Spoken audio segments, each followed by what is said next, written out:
Kita ke informasi lain pemirsa, PBSI melepas sejumlah atlet yang akan bertanding di Piala Sudirman 2025 di Cina pada Mei mendatang. Piala Sudirman 2025 dijadwalkan berlangsung di Xiamen, Cina pada 27 April hingga 7 Mei 2025. PBSI melepas sejumlah atlet yang akan berlaga di Piala Sudirman 2025 di Cina. Indonesia tercatat mengirimkan 13 wakil yang terdiri dari ganda campuran, tunggal putra, tunggal putri, ganda putra, dan ganda putri. Dalam pelepasan tim Piala Sudirman ini hadir Ketua Umum PBSI Fadil Imran, Wakil Ketua Umum 1 Taufik Hidayat, beserta jajaran. Ketua Bidang Pembinaan dan Prestasi PBSI, Eng Hian, mengatakan seluruh atlet yang akan dikirim sudah mencapai persiapan akhir.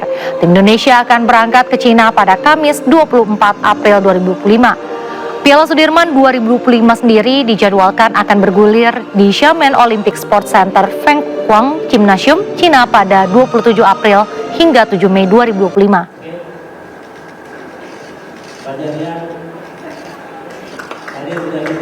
Tentu target itu kalau kita bilang target pasti mau yang terbaik, ya. Tapi kita tahu itu semua itu butuh proses, dan proses inilah yang tentunya kita mau anak-anak memberikan yang terbaik. Ya, hasil hanya Tuhan yang tahu, tapi tentu kita akan memperjuangkan semuanya, menyatukan tekad semuanya untuk memberikan terbaik. Kembali di Sindo Malam, pemirsa, Menteri Luar Negeri dan Menteri Pertahanan RI bertemu dengan Menteri Luar Negeri dan Menteri Pertahanan Republik Rakyat Tiongkok di Beijing, Tiongkok. Pertemuan ini bertujuan meningkatkan kerjasama komprehensif dan strategis antar kedua negara. Pertemuan 2+2 antara Indonesia dan Republik Rakyat Tiongkok menjadi forum strategis dan wadah peningkatan komunikasi dan pemahaman bersama antar negara. Pertemuan ini turut dihadiri perwakilan tingkat menteri dari kedua negara, yaitu Menhan Syafri Syamsuddin, Menlu RI Sugiono, Menlu RRT Wang Yi, dan Menteri Pertahanan Nasional RRT Laksamana Dongyun. Dalam sambutan pembuka, Menteri Pertahanan Syafri Syamsuddin menegaskan pentingnya menjunjung tinggi kedaulatan nasional dan keutuhan wilayah dalam kerjasama antara kedua negara. Lebih lanjut, Menhan RI mendorong penguatan kerjasama yang konkret dan inklusif, khususnya di bidang pertahanan. Pemirsa, Polres Metro Depok bersama Polda Metro Jaya berhasil menangkap sejumlah orang yang diduga terlibat dalam perusakan dan pembakaran mobil polisi di Depok, Jawa Barat. 2 orang ditetapkan sebagai tersangka. Terduga pelaku membakar mobil polisi di kawasan Bojong Pondok Terong, Pancoran Mas, Kota Depok. Penangkapan pelaku mendapat pengawalan ketat. Polisi menegaskan akan menindak tegas pelaku tanpa memandang latar belakang atau kelompok tertentu. 2 orang diantaranya telah ditetapkan sebagai tersangka, sementara sejumlah lainnya masih menjalani pemeriksaan intensif oleh penyidik. Batal Kapolda.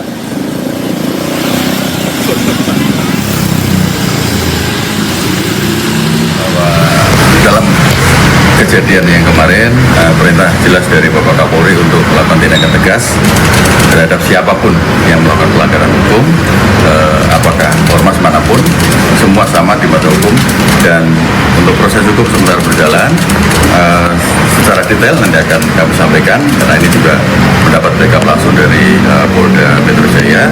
Ada 2 tersangka yang sudah ditetapkan sebagai tersangka. Sebelumnya 3 mobil polisi dibakar massa saat menangkap seorang pelaku penyerobotan lahan dan kepemilikan senjata api di Depok, Jawa Barat. Massa tidak terima terlapor ditangkap dan langsung membakar mobil.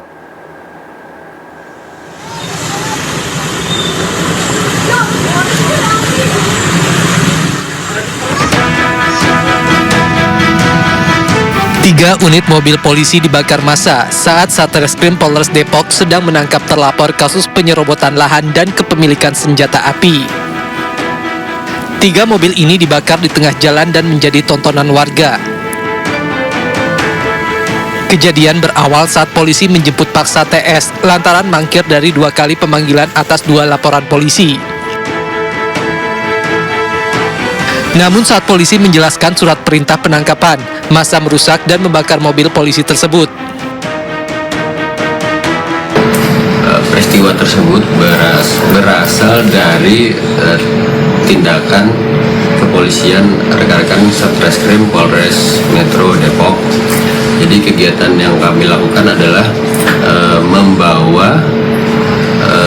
melaksanakan perintah membawa tersangka dan saksi terhadap seseorang yang pada waktu itu diketahui berada di Kampung Baru. Dari Depok, Jawa Barat, Iyung Rizky, iNews melaporkan.